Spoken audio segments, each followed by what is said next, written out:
اس سلسلے کی آج نویں گفتگو ہے جو خون شہادت اور پیغام شہادت کے عنوان سے خطاب کی جا رہی ہے۔ بعد کربلا سب سے بڑا سوال ماقبل کی تقریروں کی تلخیص یہ گونج رہا تھا کہ آخر کربلا کے بعد جیتا یزید اسی کوشش میں لگ گیا کہ جلد از جلد شام کے دربار سے اپنی فتح یابی کا اعلان کر دیا جائے، اور اسی لیے اس نے مختلف ملکوں کے سفیر، رؤساء، امراء، سرداران قبائل کو اکٹھا کیا۔ گویا دربار مجمع سے چھلک رہا تھا، اور دربار میں ایک آدمی بھی ایسا نہیں تھا جس کے دل میں علی اور اولاد علی کی محبت ہو، کیونکہ دربار اسی اعتبار سے سجایا گیا تھا تاکہ جب یزید اپنے موافقت کی بات کرے تو سارے لوگ اسے آسانیوں سے سن لیں اور قبول کریں۔ جب امام سجاد دربار میں داخل ہوئے تو سب سے پہلا جملہ اس نے امام کے تعارف میں سوال کے طور پر کیا کہ من انت یا غلام، اے غلام، اے جوان، آپ کون ہیں؟ امام کا وہ لہجہ جو اصل میں الگ ہی لہجہ تھا، بے خوف، بے خطر، امام نے کہا انا علی بن حسین، میں حسین کا بیٹا علی۔ پھر اس نے ایک چال چلی کہ کربلا کی جنگ کو اپنے جیت کے لیے استعمال کیا جائے، اس لیے اس نے کربلا کی جنگ کو دو خاندانوں کی لڑائی بتانے کی کوشش کی۔ لیکن امام سجاد کی دلیلیں مانیت دلیلیں نہ ہوں بلکہ زنجیریں ہوں، جس نے یزید کو مقید کر دیا۔ اب پھر جب وہ اپنی دلیلیں دے چکا تو اس نے ایک قرآن مجید کی آیت پڑھی، لیکن وہ یہ بھول گیا تھا کہ اگر وہ حافظ کل قرآن ہے تو امام سجاد محافظ کل قرآن۔ توجہ کیجیے گا، یہ تمہیدیں ہیں کل کی تلخیص تاکہ آگے کی گفتگو آسانی سے ہم آپ تک پہنچا سکیں۔ پھر اس نے کوشش یہ کی کہ قتل امام حسین کا ذمہ اللہ پر ڈال کر عقیدہ جبر کی ترویج کی جائے، لیکن امام سجاد نے لعنت کا طوق یزید کے گلے میں ڈال کے مصطفیٰ کی شریعت کو عقیدہ جبر سے آزاد کر دیا۔ توجہ کیجیے۔ پھر اس کے بعد جب اس نے یہ دیکھا کہ یہ بھی حربہ ہمارا کام نہ آیا تو اس نے قتل امام سجاد کا ارادہ کیا، لیکن 4 سال کے محمد باقر نے اپنی دلیلوں سے بھی اسے ناکام بنا دیا۔ گویا کہ یہ بات طے ہوتی جا رہی ہے کہ شہادت اتفاق نہیں بلکہ انتخاب ہے۔ اگر شہادت انتخاب نہ ہوتی تو حسین اپنے قافلے میں 4 سال کے محمد باقر کو نہ لے جاتے۔ ذرا سی توجہ فرمائیے۔ پھر جب اس نے دیکھا کہ یہ لعنت کا طوق ہمارے گلے میں پڑتا جا رہا ہے اور ہماری جیت ہار میں تبدیل ہوتی جا رہی ہے، تو پھر اس نے ابن مرجانہ پہ لعنت کی، قبح اللہ ابن مرجانہ۔ تو ایک بات طے ہو گئی کہ جب لعنت مستحق لعنت تک پہنچتی ہے تو وہ خود بخود دوسرے لعنتی کو بھی تلاش کر لیتی ہے۔ توجہ رکھیے گا، جیسا کہ میں نے کل قرآن مجید کی آیتوں سے دلیلیں بھی دی کہ مستحق لعنت چاہے جتنا بھاگتا رہے، لعنت اس کے پیچھے پیچھے چلتی رہے گی۔ توجہ رکھیے، پوری توجہ رکھیے۔ اب جب اس نے دیکھ لیا کہ خواص میں ہار رہا ہے، اب آج کی تقریر یہاں سے شروع ہو رہی ہے۔ جب اس نے دیکھ لیا کہ خواص میں ہار رہا ہے، دیکھیے انٹلیکچوئل کے درمیان گفتگو کرنا اور ہے، پڑھے لکھوں کے درمیان گفتگو کرنا اور ہے، لیکن عوامی سطح پر بہت ساری غلط باتیں بھی آدمی کہہ کے نکل جاتا ہے۔ توجہ ہے یا نہیں ہے؟ لوگ بڑی بھیڑ دیکھ کر، بھائی سمجھیے اس بات کو، لوگ بڑی بھیڑ دیکھ کر غلط باتیں کہہ کے نکل جاتے ہیں، اور بھیڑ میں کوئی پوچھنے والا نہیں ہوتا کہ تم صحیح کہہ رہے ہو یا غلط کہہ رہے ہو۔ لیکن پڑھے لکھوں کے درمیان بات کرنا اور بات کہنا، خواص کے درمیان بات کرنا اور بات کہنا ذرا دشوار ہے۔ اس نے یہ سوچا کہ خواص میں ہم ہار رہے ہیں تو کیوں نہ امام سجاد کو عوام میں لے کے چلیں۔ بہت توجہ رکھیے گا۔ اب یہاں دو روایت ہیں، ایک تو روایت یہ ہے کہ دربار میں ہی رکھا، ایک روایت یہ ہے کہ بھری مسجد میں لے کے گیا۔ کہاں لے کے گیا امام سجاد کو؟ بھری مسجد میں، ہاتھ میں ہتھکڑیاں، بیڑیاں، گلے میں خاردار طوق۔ مسجد نمازیوں سے چھلک رہی تھی؟ نہیں، مسجد یزیدیوں سے بھری ہوئی تھی۔ نمازی اور تھے، یزیدی اور تھے۔ اب میں زور نہیں لگاؤں گا، دھیرے دھیرے الفاظ آپ تک ڈلیور کرنے کی کوشش کروں گا اور اسے سمجھنے کی کوشش کیجیے گا۔ مسجد چھلک رہی تھی، خطیب بکا ہوا۔ دیکھیے حسینی بکتے نہیں ہیں، غیر بکتے ہیں۔ نہ حسینیوں کی زبان بکتی ہے، نہ قلم بکتا ہے، نہ دماغ بکتا ہے۔ جو بک جائے وہ سب کچھ ہے، حسینی نہیں۔ اس لیے کہ حسینیوں کو یا حسین خرید سکتا ہے یا خدائے حسین خرید سکتا ہے۔ اب ذرا سی توجہ فرمائیے، تھکے تو نہیں ہے؟ ابھی تو 8 ہے بھائی، ابھی 9 10 11 12۔ ایک مضبوط صلوات پڑھیے محمد اور آل محمد پر۔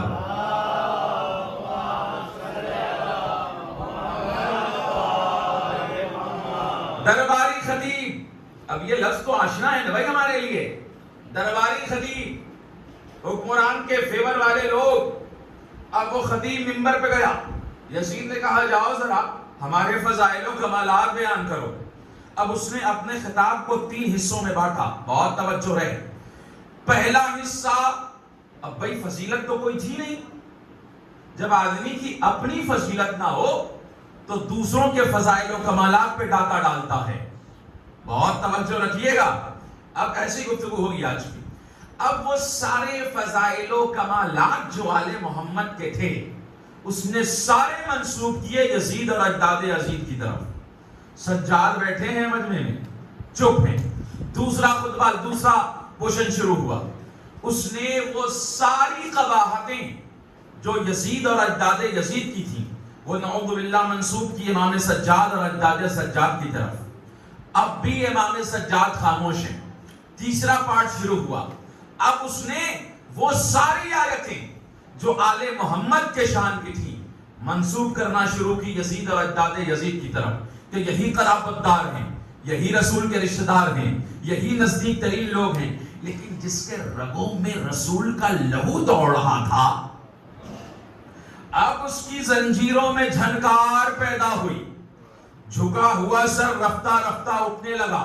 نہیں صاحب، امام کا سر نہیں جھکتا، یہ تو اپنے اپنے دیکھنے کی بات ہے۔ رفتہ رفتہ سر اٹھا، امام نے بڑا قیامت کا جملہ کہا، ویلک ایھا الخاطب، خطاب کرنے والے تجھ پر لعنت ہو۔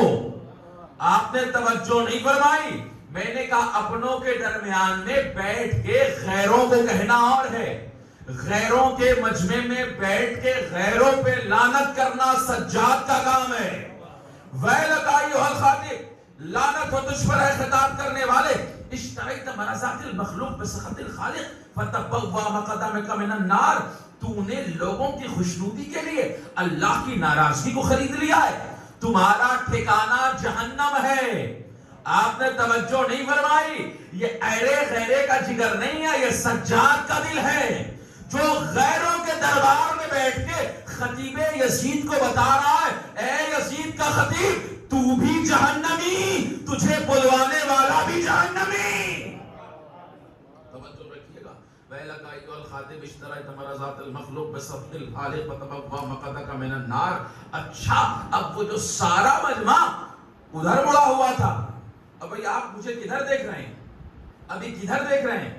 یہ مان لیجئے کہ اس مجلس کا قبلہ میں ہوں، ہاں ادھر ہی آپ کو دیکھنا ہے، لیکن اگر پیچھے سے کوئی آدمی بول دے تو آپ کدھر دیکھیں گے؟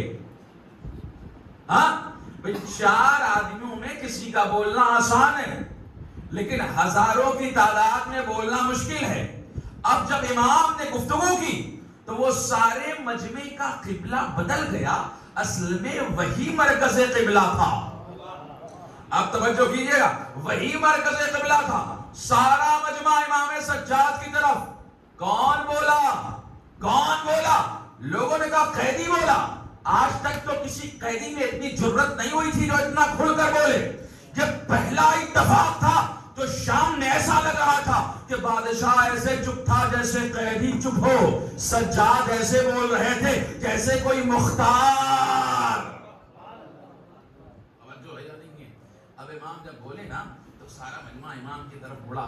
اب اس کے بعد جب مڑ گیا تو امام نے بڑا قیامت کا، یزید کی طرف امام مڑے۔ کس کی طرف؟ یزید کی طرف، اور فرمانے لگے یا یزید اذن لی حتی صد حاضی لاغات، یزید اجازت ہے ان لکڑیوں پر جاؤں؟ نہیں توجہ فرمائی، بھائی ضروری نہیں کہ ہر بات پہ زور ہی دیا جائے، کچھ باتیں خود بخود پرزور ہوتی ہیں۔ امام کس کے لیے کہہ رہے ہیں؟ سامنے رکھے ہوئے منبر کے لیے۔ اجازت ہے میں ان لکڑیوں پہ جاؤں؟ کیا امام سجاد سے نہیں کہیں گے مولا وہ منبر ہے، آپ اسے لکڑی کہہ رہے ہیں؟ امام بتانا یہ چاہ رہے ہیں ولا شکل منبر کی کیوں نہ ہو، اگر اس سے میرے اجداد کے فضائل نہ بیان کیے جائیں تو وہ منبر نہ کہنا، لکڑی کہنا۔ اب اور اسے ایکسٹینڈ کر دوں، امام یہ کہنا چاہ رہے ہیں شباہت اگر منبر کی ہو، اگر فضائل نہ بیان کیے جائیں، کمالات نہ بیان کیے جائیں تو اسے لکڑی کہنا، اور اگر منبر کجاووں سے بنایا جائے اور اس پر میرے دادا کے فضائل پڑھے جائیں تو کجاوا نہ کہنا، منبر کہنا۔ وہ کیا تھا؟ اب بھائی بات تو امام سجاد کی ہے نا، علی کا پوتا علی ہے، سب کی سیرتیں ایک ہے، سب کے کردار ایک ہیں، سب کے اعمال ایک ہیں، سب کے رفتار ایک ہیں، سب کا لہجہ ایک ہے۔ یہ پہلا ہی موقع نہیں ہے جب علی کے پوتے علی نے ان منبروں کو لکڑی کہا۔ ہمارے پہلے علی نے بھی ایک موقع پر منبر کو لکڑی کہا تھا۔ اب ذرا میرے ساتھ سفر پہ چل سکیے تو چل لیجئے گا۔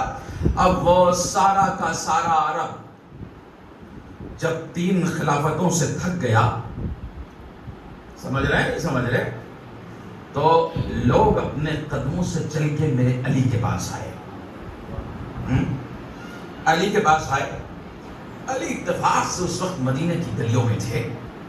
لوگ کہنے لگے یا علی، اب سارا مسلمان مشکل میں گھرا ہوا ہے اور ایک ہی مشکل کشا دکھائی دے رہا ہے جو آپ ہیں، اگر آپ نہ حل کیجئے گا تو سارا مسلمان ترقیاب ہو جائے گا۔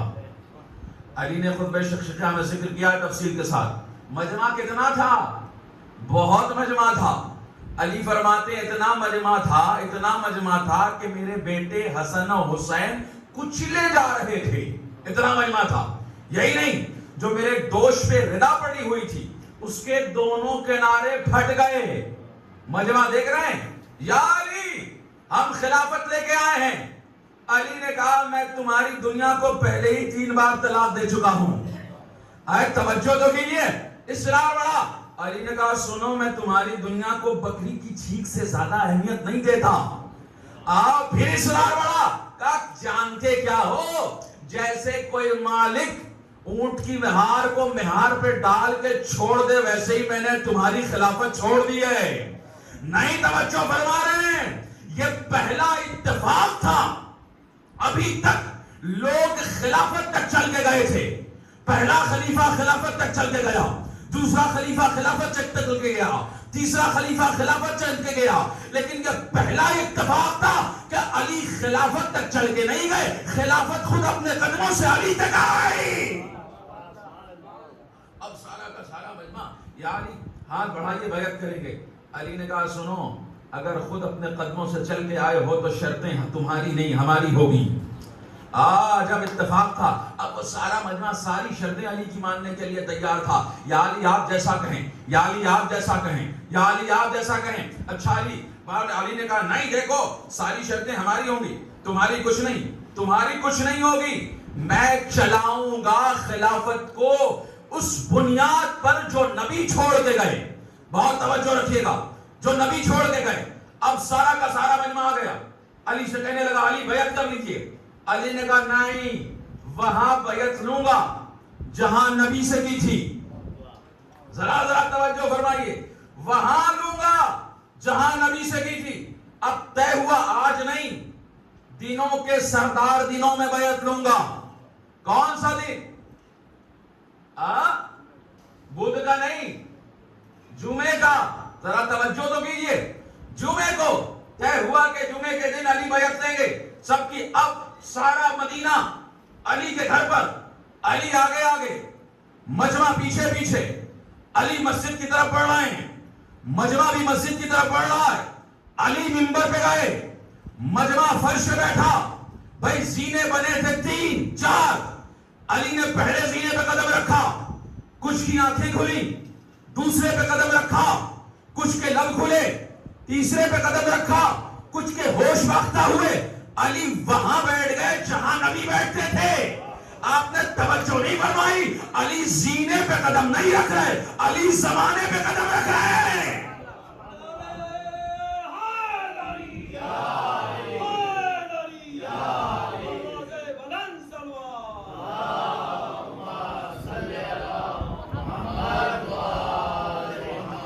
اب علی بیٹھ گئے، اب چیلی گنجا شروع ہو گئی. علی وہاں بیٹھ گئے، علی وہاں بیٹھ گئے، علی وہاں بیٹھ گئے. دیکھیں جو لوگوں کا بنایا ہوا ہو وہ لوگوں سے ڈرتا ہے، لیکن جو خدا کا بنایا ہوا ہو وہ کسی سے نہیں ڈرتا. چیلی گوئیاں جب شروع ہوئیں تو علی نے کہا کیا کہہ رہے ہو؟ بہت توجہ رکھیے گا، کیا کہہ رہے ہو؟ اب ایک آدمی چلی تھا، کھڑا ہو گیا، کھڑا ہو کے کہنے لگا یا علی آپ وہاں بیٹھ گئے جہاں نبی بیٹھا کرتے تھے. میرے جملوں کے ساتھ آئیے گا. علی نے جیسے سنا، علی نے آستین الٹی، منبر پہ ہاتھ مارا اور کہنے لگے ما ہذہ الآباد، ان لکڑیوں کی کیا حیثیت ہے؟ میرے قدم تو دوش مصطفیٰ تک گئے ہیں. اچھا بھائی آپ کو تو میری باتوں پہ اعتبار نہیں آ رہا نا، تو آئیے امام نسائی کی طرف چلتا ہوں. امام نسائی نے کتاب لکھی خصائص علی.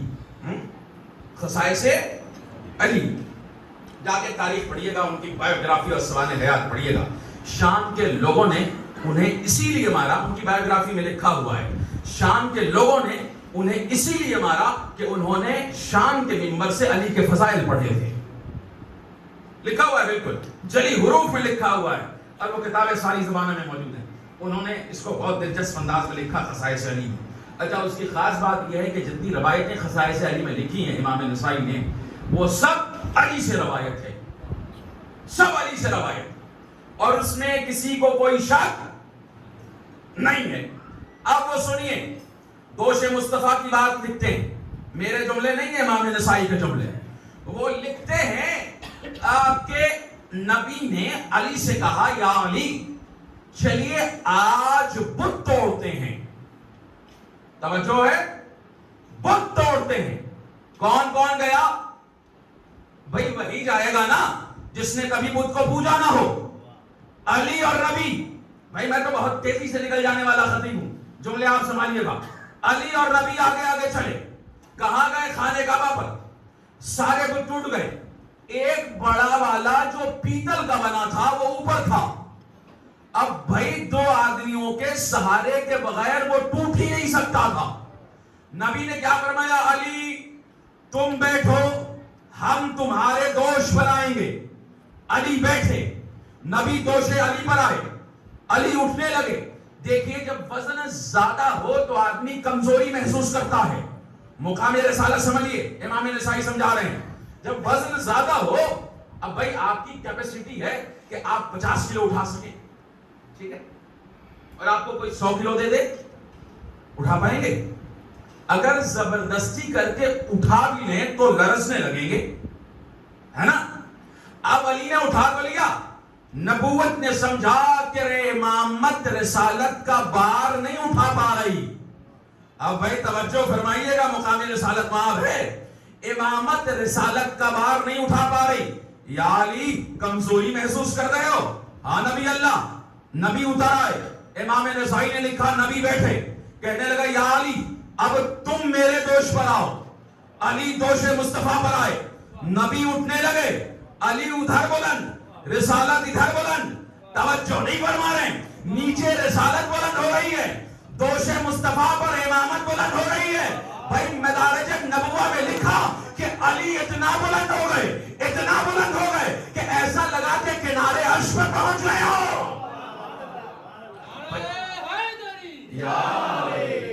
سلوات پڑھ کے نعرہ مکمل کر لیجئے محمد اور آل محمد پر.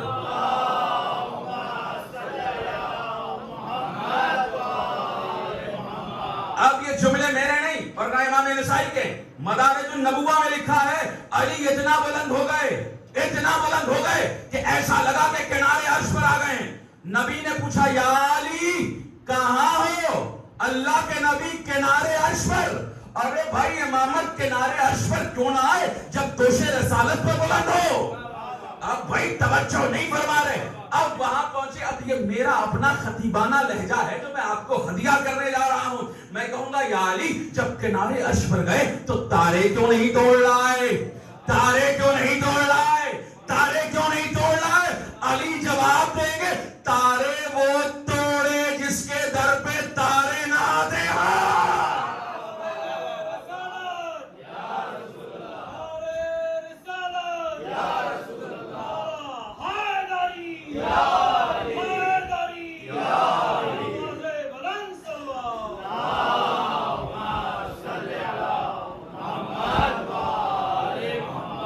اب علی تو اوپر آ گئے.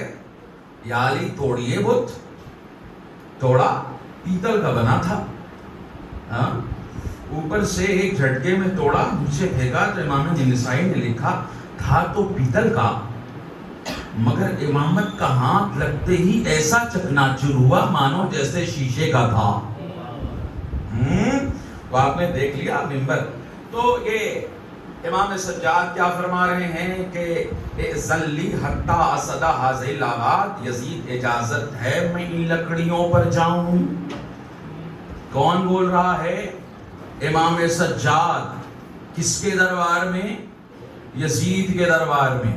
اب سارا مجمع چوکا. فَأَتَكَلَّمَ بِكَلِمَاتِ اللَّهِ, تاکہ میں اللہ کے کلمات کی کچھ باتیں کر سکوں جس میں لوگوں کے لیے کچھ اجر و ثواب بھی ہو. تو پتہ چلا کہ مجلس اپنے فضائل بیان کرنے کی چیز نہیں ہے, مجلس اجر و ثواب کے لیے ہے, تاکہ اس میں قوم کو کچھ فائدہ ہو, کچھ ثواب مل سکے.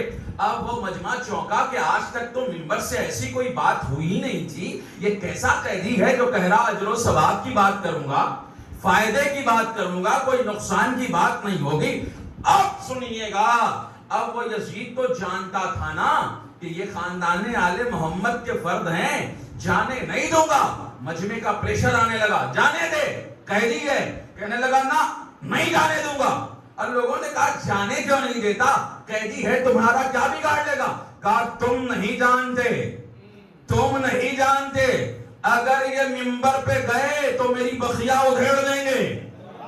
توجہ نہیں فرما رہے ہیں بھائی, یہ حسین کا بیٹا ہے علی ابن الحسین, ادھر بیٹھا یزید, اگر گئے تو بخیا ادھیڑ دیں گے. اچھا بھائی اب بہت ساری باتیں بہت تیزی سے گزر جانا ہے مجھے, چونکہ دامن وقت میں اب گنجائش بھی نہیں ہے, اس لیے کہ اور بھی تو سفر کرنا ہے نا. اب کل اس سلسلے کی آخری مجلس ہوگی تو موضوع بھی مکمل ہو جائے. بہت توجہ رہے. اچھا جانے دے. کہنے لگا نہیں آنے دوں گا. ارے جانے دے, وہی جملہ جو ہمیشہ فضائل آل محمد میں کہا گیا. کہنے لگا کہ تم نہیں جانتے, انہو من اہل بیت قد زق العلم زقا, یہ اہل غیر خاندان کے فرد نہیں ہیں, یہ آل محمد کے گھرانے کے ہیں. جو صبح میں نے تقریر میں جملہ کوٹ کیا تھا, یہ آل محمد کے گھرانے کے ہیں. انہیں علم ایسے چگایا گیا ہے جیسے پرندہ دانے کو, پرندہ اپنے بچے کو دانا چگاتا ہے. اب بھائی اگر آپ شام کی تقریر سے وہاں اقتباس لے لیتے تو یہ بات آسان ہو جاتی، تو آپ نے نہیں لیا تو میں ہی اپنی تقریر سے اقتباس لے لوں، پھر وہی بات دہرا رہا ہوں۔ بھائی امام نے کیوں فرمایا؟ یہ نہیں کہا یزید نے، یہ نہیں کہا کہ اس خاندان کے بچے ہیں جیسے ماں اپنے بچے کو دودھ پلاتی ہو، نہ یہ تکراری بات ہے نا۔ یہ نہیں کہا جیسے جانور اپنے بچے کو دودھ پلاتا ہو، نہ کہا ایسے جیسے پرندہ اپنے بچے کو دانا چگاتا ہو۔ کیوں؟ میں نے دلیل دی اس وقت، کہا کیوں؟ اس لیے کہ اگر کوئی ماں اپنے بچے کو دودھ پلاتی ہے تو غذا کی حیت بدلتی رہتی ہے۔ دانا کھایا، ڈائجسٹ ہوا، خون بنا، خون دودھ میں منتقل ہوا، تب کہیں جا کر بچے کے دہن میں آیا۔ توجہ ہے، حیت بدلتی رہی، کیفیت بدلتی رہی، انداز بدلتا رہا، لیکن جیسے ہی کوئی پرندہ دانا لے گا، جیسا لے گا ویسا ہی اپنے بچے کو دہن میں ڈال دے گا۔ مطلب سمجھ رہے ہیں؟ یزید یہ بتانا چاہ رہا ہے یہ اس خاندان کے فرد ہیں، انہیں سجاد نہ سمجھنا، ان کے سینے میں حسین کا علم ہے، حسین کے سینے میں علی کا علم ہے، علی کے سینے میں محمد کا علم ہے، محمد کے سینے میں لوح محفوظ کا۔ ان کا سارا نسب وہاں سے ہے۔ بھائی دشمن بھی کہہ رہا ہے اولونا محمد، اوسطونا محمد، آخرونا محمد، کلنا محمد۔ جس اینگل سے دیکھو گے پہلا بھی محمد، آخر بھی محمد، اوسط بھی محمد، سب کے سب محمد ہیں۔ یہاں نام بدلتے ہیں، کردار نہیں بدلتا۔ صلوات بر محمد۔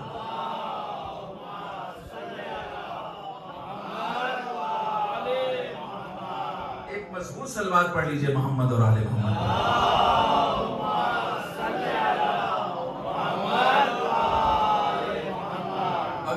کا پریشر آیا، جانے دے، خطبہ دینے دے، کہنے دے، ذرا سن بھی تو رہیں کہ بولے گا کیا، کہے گا کیا، انداز کیسا ہے۔ کہتا ہے نا نہیں جانے دوں گا۔ لیکن اب یہ لگا ہوتا ہے نا کہ اگر کسی مجمع میں بڑا اچھا اسپوک پرسن آ جائے اور کمیٹی والے اس سے راضی نہ ہوں تو کوشش رہتی ہے کہ نہیں صاحب، ہوتا ہے نا کہ کہیں ماحول بدل نہ جائے، کہیں ماحول انکنٹرول نہ ہو جائے۔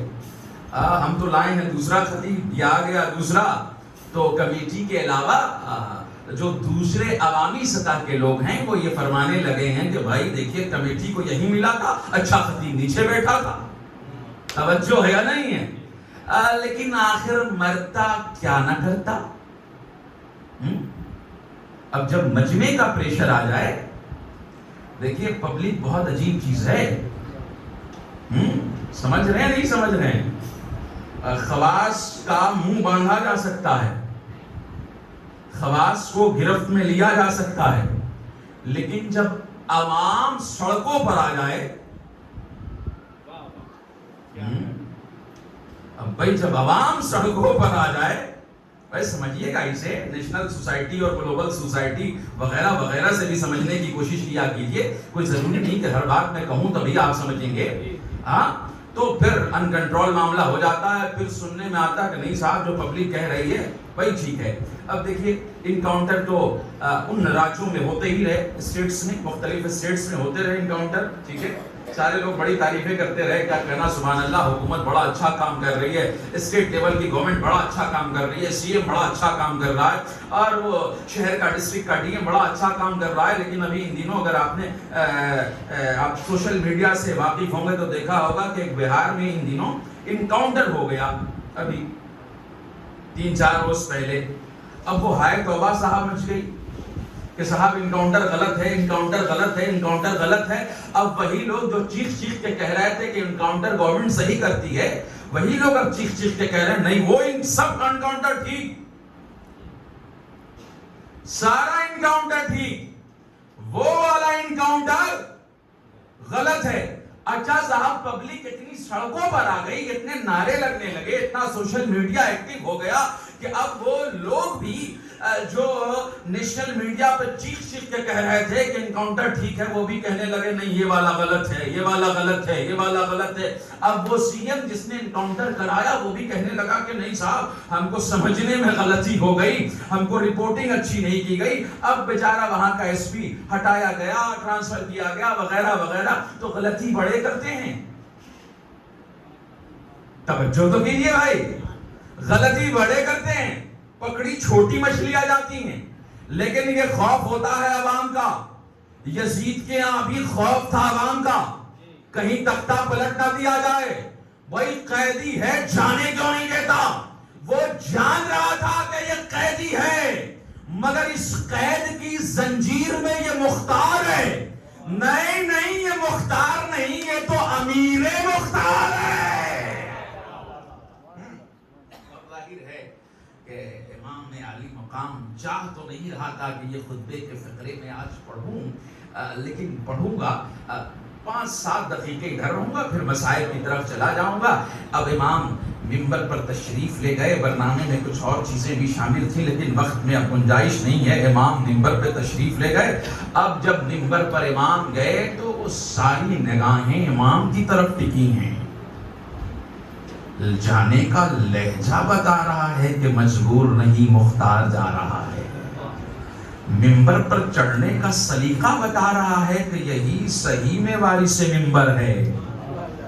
آپ کی مرضی، چاہے آپ جیسے سنیں، لہجہ بتا رہا ہے۔ اور آسان کر دوں، اور آسان کر دوں، ایسا لگ رہا ہے کہ صحیح میں یہ وارث منبر سلونی ہے۔ آپ کی مرضی، میں تو تقریر کر چکا، اور یہیں سے اگر خاموشی سے بھی گفتگو آگے بڑھا دوں تو تقریر ہو گئی ہے نا۔ اب وہ امام سجاد منبر پہ گئے۔ اب دیکھیے اس میں مقتل نے لکھا امام سجاد کے لہجے کو کہ وہ سجاد جو بول رہے تھے تو ایسا لگ رہا تھا کہ علی بول رہے ہیں۔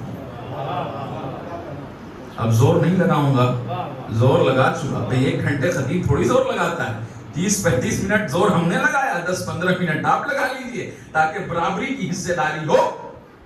صلوات پڑھ لیجئے محمد اور آل محمد پہ۔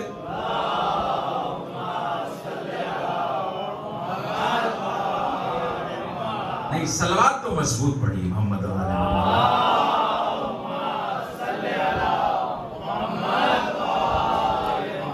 اب امام منبر پہ گئے، حمد ثنائے پروردگار، رسالت کی گواہی، خیال رہے۔ اس کے بعد فرماتے ہیں یا ایھا الناس، اے لوگوں۔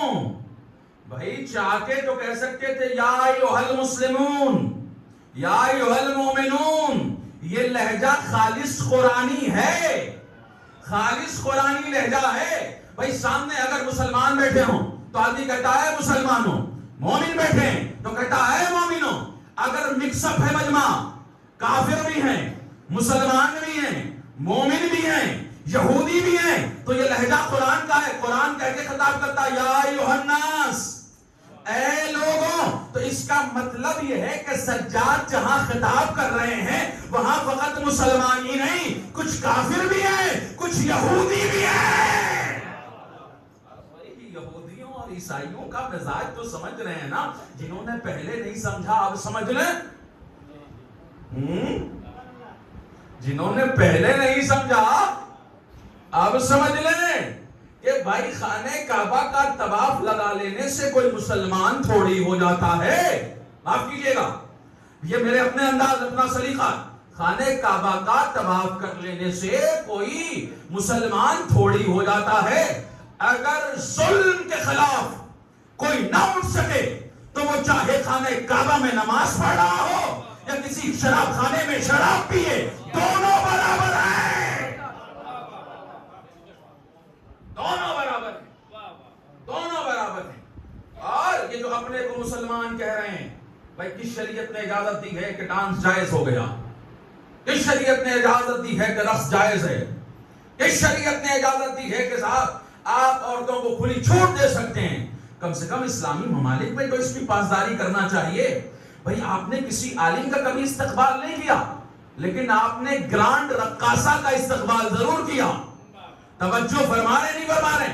اس کا مطلب یہ ہے کہ اسلاموں کے لباس میں بہت سارے غیروں کے کردار بھی آ گئے ہیں جسے پہچاننے کی ضرورت ہے، جسے شناخت کرنے کی ضرورت ہے۔ تو امام کیا فرما رہے ہیں؟ یا ایھا الناس، اے لوگوں۔ اس کے بعد کیا فرمایا امام نے؟ کہتے ہیں اے لوگوں، اوتینا ستا وفضلنا بسبع، اوتینا العلم والحلم والسماحۃ والفصاحۃ والشجاعۃ والمحبۃ فی قلوب المؤمنین۔ اے لوگوں، ہمیں 6 چیزیں عطا کی گئی ہیں، علم دیا گیا، حلم دیا گیا، شجاعت دی گئی، سخاوت دی گئی، اور لوگوں کے دلوں میں ہماری محبت ڈالی گئی۔ آپ بھائی آپ تو توجہ نہیں فرما رہے ہیں۔ ظلم و قہر و ظلم کی بنیاد پر لوگوں کے جسموں کا حاکم بنا جا سکتا ہے، مگر لوگوں کے دلوں پہ حکومت نہیں کی جا سکتی۔ محبت فی قلوب المؤمنین، اور لوگوں کے دلوں میں ہماری محبت ہے، ہماری محبت ہے۔ ہم لوگوں کے دلوں پر قبضہ جماتے ہیں، جسموں پہ قبضہ نہیں جماتے۔ اب امام نے کیا فرمایا؟ اوتینا العلم۔ پہلی چیز کیا ہے؟ علم۔ دیکھیے کہیں بھی بات آئے گی سب سے پہلے علم ہی ہے، بعد میں کوئی فضیلت ہے، اس کے بعد ہی کچھ معاملہ بنتا ہے۔ جہاں بھی بات کی جائے گی سب سے پہلے علم۔ اب بھائی وہاں پر قرآن میں جہاں پہ سلیمان نبی اللہ نے اپنی حکومت کا ذکر کیا ہے کہ مجھ باپ بیٹوں کو حاکم بنایا گیا، تو اس میں سب سے پہلے علم کا ذکر ہے کہ ہمیں ہمارے باپ کو اور ہم کو علم دیا گیا۔ ٹھیک ہے؟ تو تمام فضیلتوں میں سب سے بڑھ کر فضیلت کیا ہے؟ علم ہے۔ اس سے بڑی کوئی فضیلت دنیا میں نہیں ہے۔ اچھا دیکھیں، میں کہا کرتا ہوں کہ اگر دوسروں میں بافضیلت بننا ہو، اپنا وقار بڑھانا ہو، تو دوسروں کے گھروں کی دیواریں نہ توڑیے، اپنے اندر علمی لیاقت پیدا کیجیے۔ اپنے آپ میں علم اتنا بھر لیجئے، اپنے علمی عمارت کو اتنا بلند کر لیجئے کہ دوسرا جو سر اٹھا کے آپ کے علمی بلندی کو دیکھے اس کی کلا زمین دوز ہو جائے۔ توجہ فرمانے نہیں فرما رہے ہیں، یہ علم ہے۔ لیکن میں نے بارہا کہا ہے کہ ہم نے علم دوستی چھوڑ دی۔ ایک زمانہ تھا کہ بڑے سائنٹسٹ، بڑے پڑھے لکھوں لوگوں کی جب فہرستیں تیار ہوتی تو اس میں ٹاپ میں ہم مسلمانوں کا نام ہوتا تھا، لیکن اب جو فہرست تیار ہوتی اس میں ہم ہوتے ہی نہیں۔ ہم تو جناب اس میں بھی نہیں ہوتے ہیں جو علمی باتوں کو سمجھ سکے، سمجھنے والوں میں بھی ہم نہیں، اس لیے کہ ہم کو یہ لگتا ہے بریانی کھاتے رہیے۔ اچھا یہ پورے ہندوستان کی کیفیت ہے، اب ایسے بھی سن لیجیے، میں اس کو پڑھ چکا ہوں، مذاہب کی طرف جانا ہے مجھے۔ مسلمانوں کے علاقوں میں چلے جائیے، کہیں بھی، احمد آباد سے لے کر کے بہار کے کسی چھوٹے بھی علاقے میں، تو جو مسلمانوں کے علاقے سب سے دیر رات تک اگر کہیں دکان کھلی رہتی ہے تو یہی علاقوں میں۔ بھائی کیوں؟ کام نہیں ہے آپ کے پاس؟ یہ کام تو ہونا چاہیے نا۔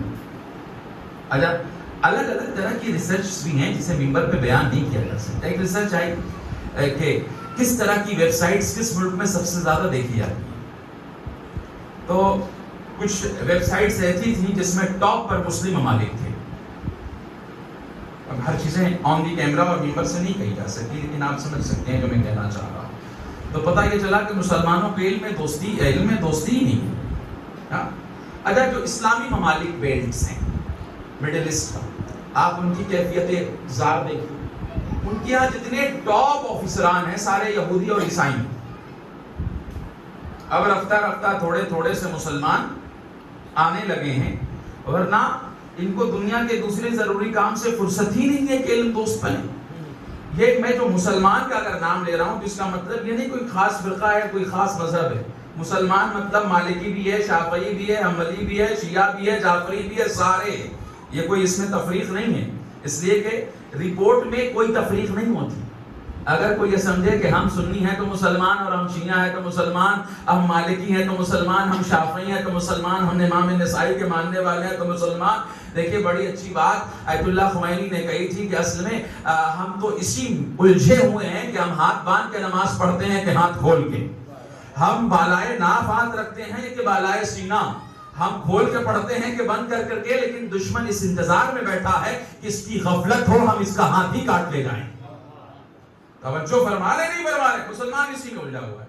آپ چلے جائیے کسی مسجد میں تو کہتا فلانے صاحب آ گئے، اچھا مسجد کھلو، ارے بھائی کلمہ پڑھنے والا مسلمان ہے، آ گیا ہے نمازی پڑھنے کو آیا ہے۔ اچھا اتنی مس انڈرسٹینڈنگ ہے۔ اچھا جب میں جہاں پڑھاتا ہوں اتفاق سے ہم 4 یا 5 مسلمان ہیں میرے یہاں، سارے جو پروفیسر صاحبان ہیں 4-5 اس کیمپس میں مسلمان ہیں۔ میں ہو گیا جعفری، ایک صاحب کیرلا سے ہو گئے، وہ ہو گئے شافعی، ایک صاحب اور ہیں وہ ہو گئے سلفی، ایک صاحب اور ہیں جو ہو گئے سنی۔ اب صاحب جو سب سالوں بیٹھتے ہیں تو جو غیر ہے وہ یہ نہیں کہتے شیعہ بیٹھا ہے، وہ یہ نہیں کہتے سنی بیٹھا ہے، وہ یہ نہیں کہتا شافعی بیٹھا ہے، وہ کہتا ہے مسلمان سب ایک ساتھ بیٹھے ہوئے ہیں، کچھ کھچڑی پک رہی ہوگی۔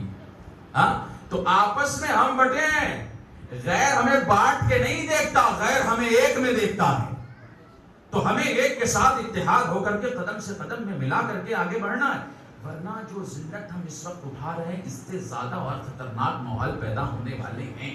میں آپ کو جو بتا رہا ہوں اس سے آگاہی ضروری ہے، لیکن ہم کیا ہے غفلت کی نہیں، پڑوسی والے کے لیے کچھ ہوا ہم بتا رہے ہمیں تھوڑی ہوا ہے، پڑوس والے کے لیے ہوا ہے، ہم پر آ جائے تو پھر ہم کہتے ہیں بھائی دوسرے ساتھ نہیں دے رہے۔ آپ نے جب دوسرے کا گھر گرایا گیا تو کتنا ساتھ دیا؟ دیکھیے اب کیمرہ نہ ہوتا تو بہت ساری باتیں کہتا، لیکن کیمرے میں بہت ساری چیزیں بچ بچا کے کہنی پڑتی ہیں، اس لیے کہ ابھی کی بات 4 سال بعد وائرل ہو جاتی ہے۔ اور بیچارے مولوی صاحب تھے ہمارے بہاری کے تھے، وہ 2 یا 3 سال پہلے کہیں انہوں نے اتر پردیش کے کسی علاقے میں یوگی جی کو کچھ کہہ دیا تھا، اپشپ کہہ دیا تھا، اب وہ 2 سال بعد یا 4 سال بعد وائرل ہو گئی تو پتا چلا کہ پولیس ان کو ان کے گھر سے اٹھا لے گئی۔ تو جگنے کا ٹائم بھی بہت طولانی ہے، تو لہٰذا بات جو کہنی چاہیے آن دی ریکارڈ بہت ہی احتیاط بہت سنبھل کے کہنی چاہیے۔ وہ اگر کوئی غافل رہ جائے تو وہ سب کچھ ہے، مسلمان نہیں ہے۔ جو غافل رہ جائے وہ سب کچھ ہے، مسلمان نہیں۔ اسلام غفلت نہیں سکھاتا، اسلام بیدار رہنا سکھاتا ہے۔ اسی لیے اسلام کہتا ہے تم نے کھا لیا، اگر تمہارے پڑوسی نے نہیں کھایا تو تمہارے کھانے پہ لعنت ہو۔ ہاں اور تم یہ سمجھ رہے ہو ٹائٹ وائٹ لگا کر کے بہت ٹائٹ گھوم رہے ہو، اللہ کھینچے گا وہاں، ہاں اللہ کھینچے گا۔ اللہ نے کبھی یہ نہیں کہا کہ تم اکیلے جنت چلے آنا، سنیے گا، اللہ نے کبھی یہ نہیں کہا تم جنت چلے آؤ، ویلکم جنت میں آ جاؤ۔ اللہ کہتا قو انفسکم و اہلیکم نارا، اکیلے نہ آنا، اکیلے آئے تو مارے جاؤ گے۔ قو انفسکم و اہلیکم نارا، اپنے کو بھی جہنم کی آگ سے بچاؤ اور اپنے گھر والوں کو بھی بچاؤ۔ تو آپ کہیں گے مولانا صاحب گھر والے کو لے کے چلے جائیں تو کافی ہے؟ کہا نہیں، یہ تو ایک اللہ نے نقشہ دکھایا ہے، دوسرا بھی ہے، ربنا اغفر لی، آگے بولیے، ولی والدیہ، آگے بولیے، وللمؤمنین۔ تنہا اپنی مغفرت کی دعا ہی کافی نہیں ہے، جب تک کہ ماں باپ کے مغفرت کی دعا نہ کر لی جائے۔ ابھی بھی دعا مکمل نہیں ہوئی جب تک کہ پورے سماج اور معاشرے کی دعا نہ کر لی جائے۔ یہی فلسفہ ہے اسلام کا۔ اور اسلام اگر سرخرو ہے اور آپ کو قرآن امت مانتا ہے افضل ترین، تو کیوں مانتا ہے؟ اس لیے نہیں مانتا کہ آپ بریانی کھا کے ٹائٹ رہیے، نہیں۔ کنتم خیر من امتی کیا ہے؟ اکثر بات پڑھی محمد اور آل محمد پر۔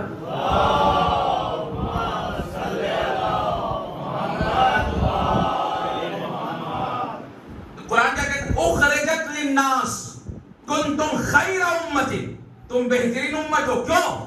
اس لیے کہ تم نماز پڑھ رہے ہو، تم روزے رکھ رہے ہو، تم حج پہ جا رہے ہو، تم زکات پہ جا رہے ہو۔ نہیں، اخرجت للناس، اس لیے کہ تم پیدا کیے گئے ہو لوگوں کے لیے۔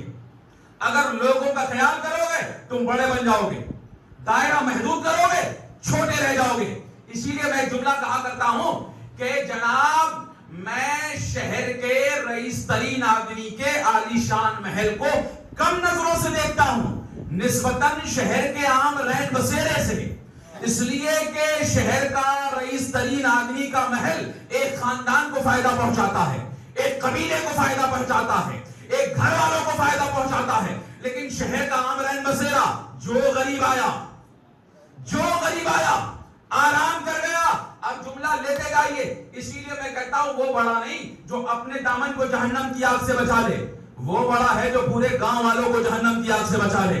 میں نے پھر دائرہ بڑھا دیا. وہ نہیں بڑا جو اپنے گاؤں والوں کو جہنم کی آگ سے بچا لے، وہ بڑا ہے جو پورے صوبے کو جہنم کی آگ سے بچا لے. پھر دائرہ بڑھا لیجئے. وہ نہیں بڑا جو پورے صوبے کو جہنم کی آگ سے بچا لے، بلکہ وہ بڑا ہے جو پورے ملک کو جہنم کی آگ سے بچا لے. پوری کائنات میں ایک ہی ذات حسین کی ہے جو نکل رہے ہیں. میں اس لیے نکل رہا ہوں تاکہ نانا کی امتیوں کی اصلاح ہو جائے. اس لیے حسین نکل رہے ہیں تاکہ حسین کو کون جنت سے جانے سے روک لیتا ہے، اس لیے کہ خود تو وہ زمانہ نے جنت کے سردار ہے. لیکن وہ کس لیے نکل رہے ہیں؟ نانا کی امتیوں کی اصلاح کے لیے، تاکہ پوری امت صبح قیامت تک جہنم کی آگ سے بچتی رہے. توجہ فرما رہے ہیں کہ نہیں فرما رہے ہیں؟ اب ظاہر ہے کہ جس گھر سے لوگ زیادہ فائدہ اٹھاتے ہیں وہی گھر دنیا میں سب سے بڑا مانا جاتا ہے. ہاں، لوگ رسول کے در سے فائدہ اٹھاتے رہے، رسول کی آنکھ بند ہوئی، لوگ بطول کے در پہ آ گئے.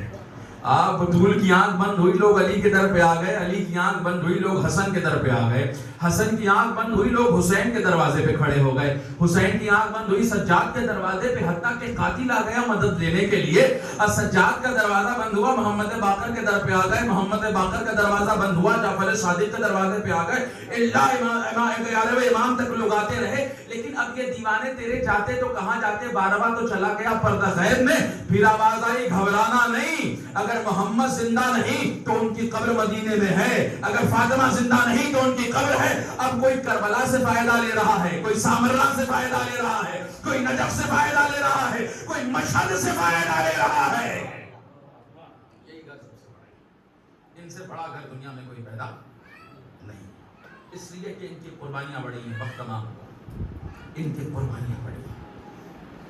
اتنی بڑی قربانیاں انہوں نے دی ہیں، دنیا میں کوئی پیدا ہی نہیں ہوا کہ اتنی بڑی قربانیاں دے سکے. آدمی سچ بولنے سے گھبراتا ہے. چیز آئے کہ یہاں گلا دیا جا رہا ہے. کس کے گلے؟ اپنا ہی گلا نہیں. بھائی دیکھیے، کسی کے لیے بھی دل میں سب سے زیادہ سکون پیدا کرنے والی اگر کوئی چیز ہوتی ہے تو کسی باپ کا جوان بیٹا ہوتا ہے. کسی باپ کا جوان بیٹا دیکھ کر جوان بیٹے کو جو باپ کو سکون ملتا ہے وہ کسی اور چیز سے نہیں ملتا. اس کی تائید وہ افراد کریں گے جو صاحبان اولاد ہیں. وہ کیفیت ہے دل.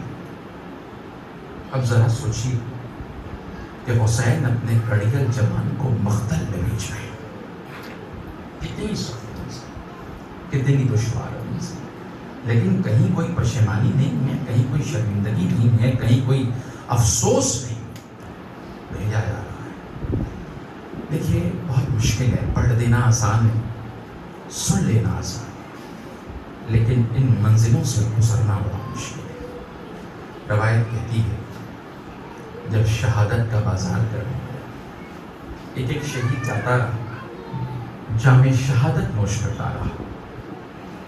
علی اکبر نہیں، بابا کیا مجھے مرنے کی اجازت نہ ملے گی؟ میرے لال، تم تو میرے نانا کی شبیہ ہو. میرے لال، جب میرا دل چاہتا ہے کہ اپنے نانا کی زیارت کروں تو میرے لال تجھے دیکھ لیتا ہوں، دل بھر آتا ہے. میں تجھے کیسے مرنے کی اجازت نہیں ملی اجازت. علی اکبر اپنے پھوپھی کے خیمے میں چلے گئے. پھوپھی اماں بابا مرنے کی اجازت نہیں دے رہے. زینب نے علی اکبر کا ہاتھ پکڑا، حسین کے خیمے میں آ گئے. حسین سمجھ گئے. امام حسین نے علی اکبر کو اذن جہاد دیا. میرے لال جاؤ. اجازت مل گئی تو پتا ہے نا کہ علی اکبر جا رہے ہیں تو واپس نہیں رہے. دیکھیے منزلیں سخت ہے، پڑھنا آسان ہے. میرے لال جاؤ اپنی ماں اور بہنوں سے رخصت ہو لو۔ مقتل میں لکھا ہے کہ علی اکبر ہاشمیات کے درمیان میں آئے، ہر ایک بیوی کہہ رہی تھی علی اکبر نہ جائیے، ہم رسول اللہ کی زیارت سے محروم ہو جائیں گے، نہ جائیے، لیکن شہادت مقدر میں ہے، جانا تو پڑے گا۔ علی اکبر چلنے لگے۔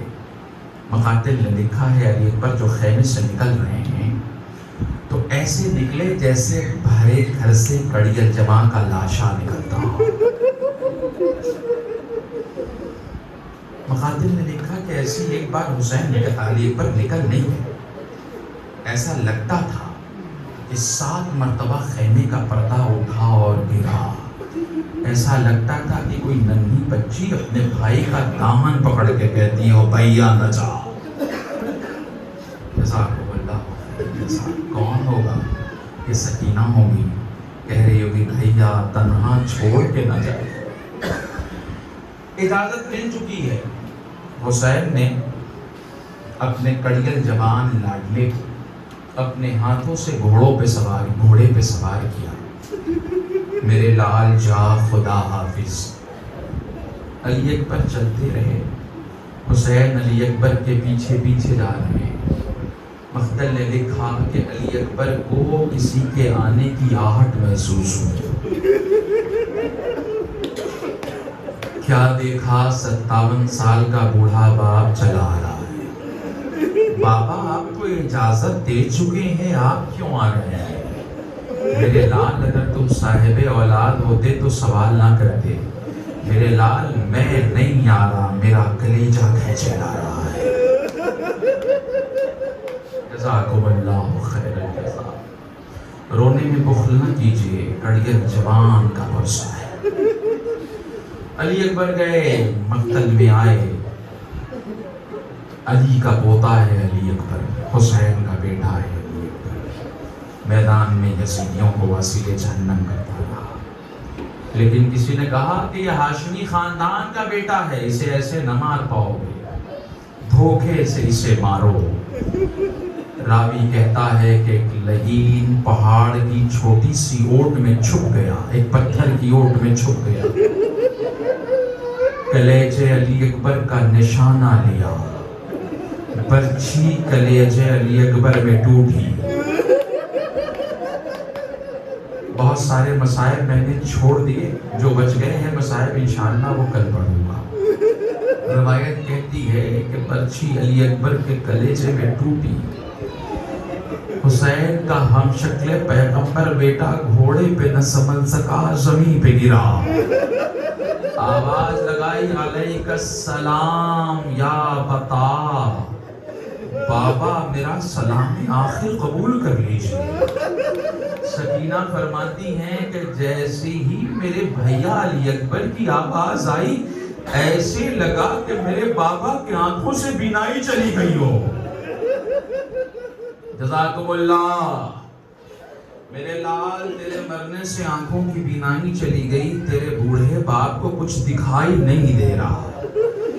دستور یہی ہے نا کہ حسین کوئی بھی مقتل میں جام شہادت نوش کرتا تو حسین اس کے لاشے پر پہنچتے۔